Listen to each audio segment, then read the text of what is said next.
mas bibilis na ang biyahe mula Parañaque papuntang Taguig.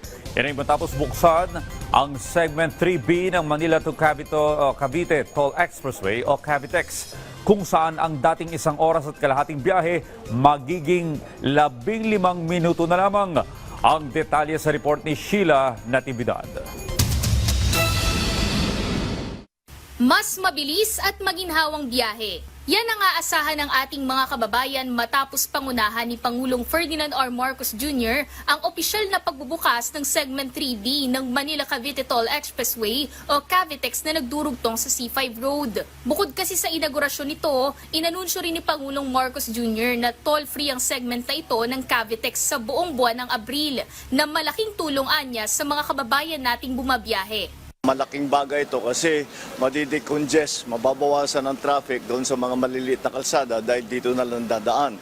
At yung biyahe na dati ay 1 oras kalahati, magiging 15 minutes na lang.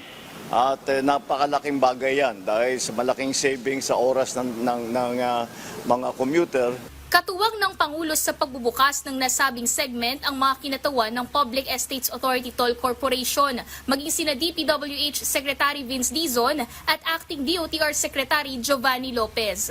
Ang bagong bukas na segment ng Cavitex ang final link na kukumpleto sa buong expressway na may habang 7.7 km stretch sa kabuuan. Pero kahit na 2 kilometro lamang ang sukat ng Segment 3B, ang biyahe kasi ng mga dumadaan sa gawing ito mula Parañaque hanggang Taguig City ay inaabot ng ilang oras, bagay na binigyang diin ng Pangulo na dapat tutukan. Kaya naman sa pagbubukas nito, mas asahang luluwag-an niya ang daloy ng trapiko at ang mahabang oras na iniinda ng mga motorista ay magiging minuto na lamang. Makatitipid sa gasolina ang nasa sektor ng transportasyon sa gitna ng nagpapatuloy na sigalot sa gitnang silangan.